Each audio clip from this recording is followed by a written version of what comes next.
As she climbed the steps to Noah's house, Letta realized she felt no fear. She had been in awe of John Noa before, looked up to him as the man who had saved the planet. She had grown up on stories of his great valor, his clever thinking, his vision. Now she knew that none of that was real. John Noa was a bully. That thought made her brave. He might be a very clever bully, but he was still a bully. She had gone over the plan with Finn, but even as Finn was talking, her mind was working independently. She wanted to trust her instincts, and her instincts told her that she could play a part. She would pretend she was still the girl she had been yesterday. She had almost reached the top of the steps. She rehearsed what she would say and how she would say it. She opened the gate. From the corner of her eye, she saw movement in the downstairs window, eyes always watching, no doubt. She marched up to the door and knocked firmly. A Gaffer opened it. He frowned, but said nothing. "I come see John Noa," Letta said. "Tell him Wordsmith here." The man looked her up and down, his eyes raking her from scalp to sole. Then he stood back and allowed her to pass. "Wait," he growled, before heading off down the long corridor. She waited. A few minutes later, John Noa himself hurried up toward her. His face was creased in a frown, and his eyes were full of concern. "Letta," he said, "is everything all right?" She forced a smile. "Yes, of course," she said. "I am so sorry to bother you again. But you did say if I needed to talk to you. And I was worried about Amelia." "Amelia is much better today, thank you. Now come with me and we can talk in private." Letta tried to keep her mind blank as she followed him down the corridor to where it swung right and past two closed doors, one marked laboratory and the other wordless. Finally, he came to his own study door. He opened it, and Letta could see the huge desk and chair behind it. Another two chairs stood on the far side, and the desk itself there was very little, and Letta's heart sank when she saw how tidy the room was. She had imagined mounds of papers and files that would give her hope of finding something useful. "How can I help you, Letta?" John Noa, sitting now behind his desk and looking at her, giving her his full attention. She sat down opposite to him. "I came here yesterday to ask you if you might consider adding some words to the new list." She watched as the dark eyes clouded over. He sat back in his chair. "New words?" he repeated. "I'm not sure what you mean. Our aim is to curtail the use of language. As you know, throwing words around is quite irresponsible considering our history. What do you have in mind?" "Nothing too radical," Letta smiled at him. "I thought maybe we could introduce our one new word. A word like hope, perhaps." John Noa smiled. "Hope?" "Yes," Letta said.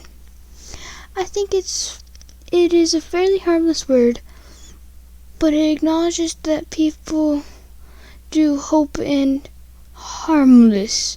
His voice cuts across her well-prepared speech. "You think hope is a harmless word?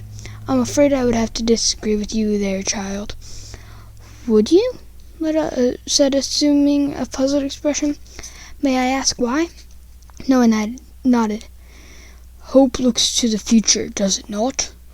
We hope for things that we don't have, but we wish to have someday. And that is what makes humans greedy, Letta. We are the only beings on this planet that refuse to live in the present. We were always looking for something else. A faster way to travel, cheaper food to eat, a better song to sing.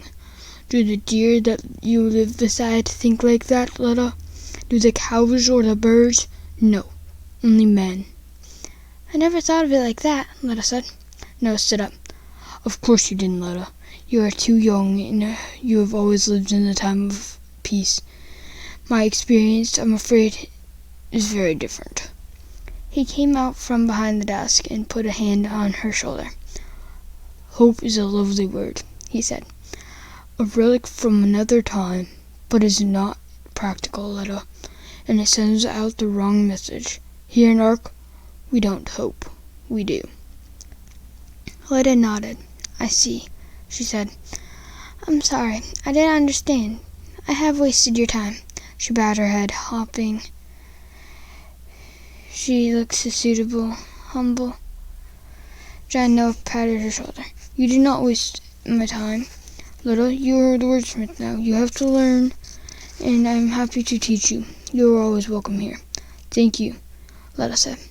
I will see you out. Noa said, I have a meeting and... No, please, Letta protested. I know the way. I haven't taken enough for your time. John Noa nodded. Very well, then, he said, if you are sure. Perfectly, Letta replied and turned quickly, heading for the door.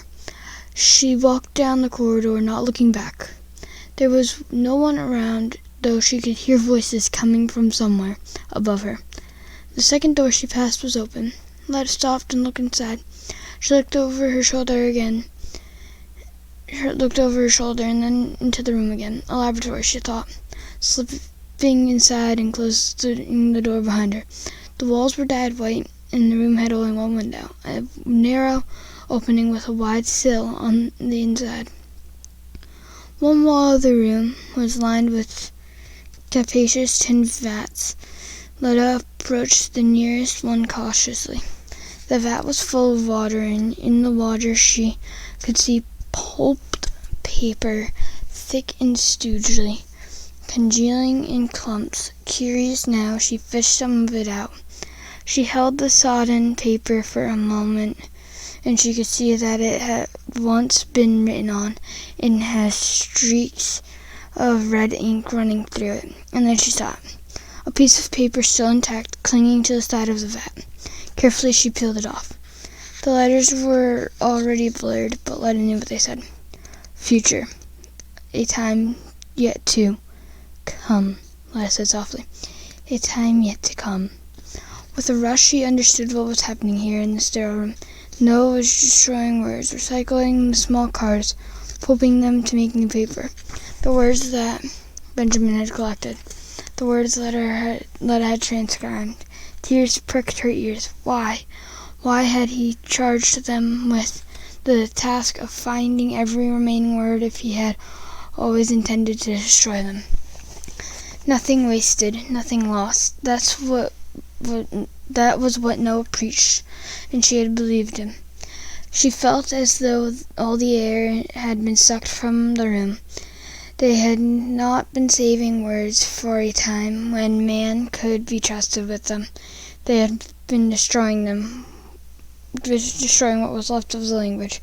She got up and went back to the door, opening it slightly. She felt less trapped with the door open. The walls were closing in on her. She had forgotten what she had just seen and concentrate